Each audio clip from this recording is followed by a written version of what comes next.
Assalamualaikum warahmatullahi wabarakatuh. Apa kabar Anda semuanya?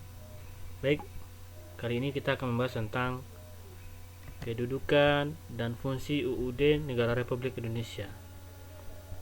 Jadi, Undang-Undang Dasar tahun 1945 ini pada awalnya lahir untuk membatasi kekuasaan raja yang pada waktu itu berkuasa semena-mena. Jadi ada Undang-Undang Dasar itu, undang-undang itu lahir karena untuk membatasi raja yang berkuasa.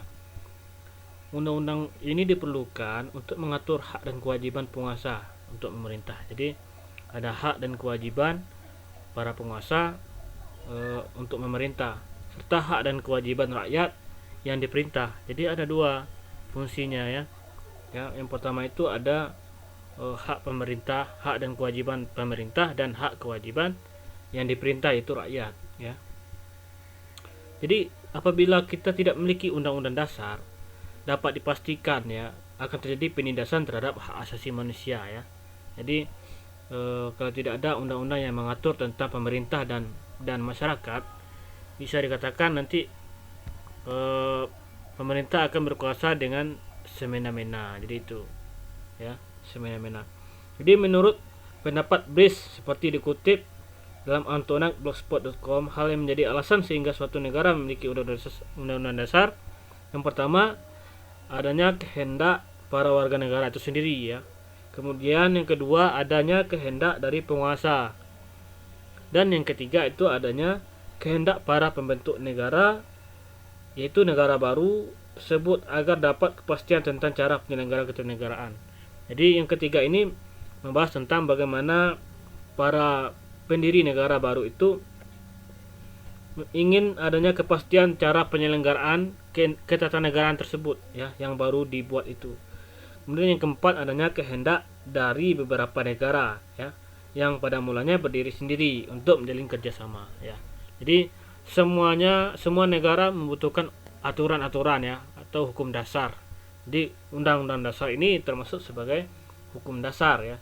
Jadi bisa dikatakan bahwa tujuan dibentuknya undang-undang dasar bagi Indonesia itu adalah ingin adanya kepastian hukum ya, seperti yang kita lihat di nomor 3 tadi yang Ustaz sampaikan tadi, adanya kehendak para pembentuk negara agar terdapat kepastian ya bagaimana tentang cara penyelenggaraan suatu negara. Ya, jadi itu.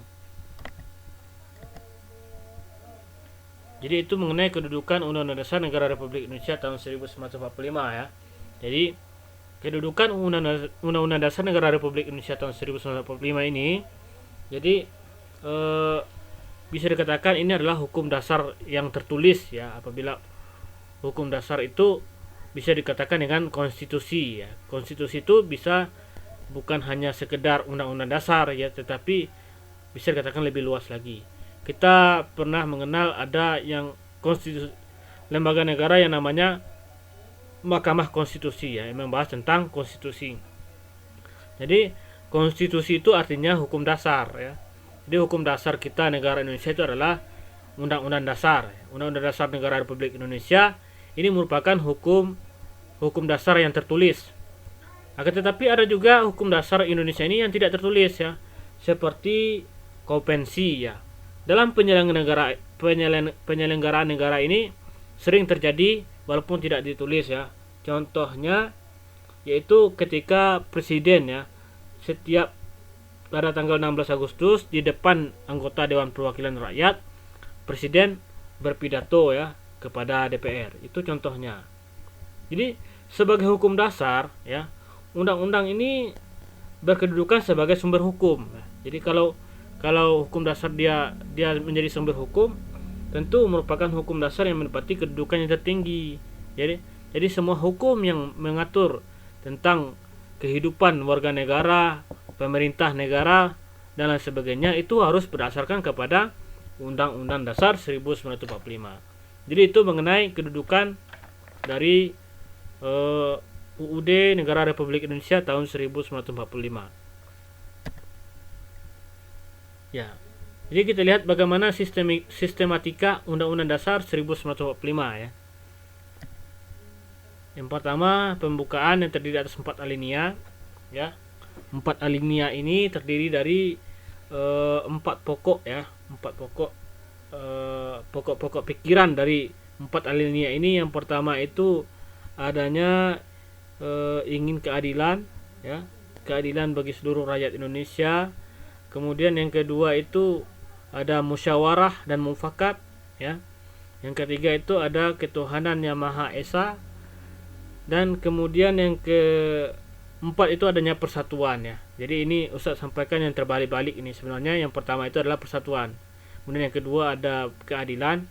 Kemudian yang ketiga itu kedaulatan rakyat ya, maaf Ustaz lupa. Kemudian yang terakhir itu adalah ketuhanan yang Maha Esa. Itu pembukaan yang terdiri atas 4 alinea tersebut ya, yang sering kita baca di hari Senin ya, para pembaca UUD yang biasanya kakak antum, saudara imam ya, yang sering baca tanpa teks. Jadi itu.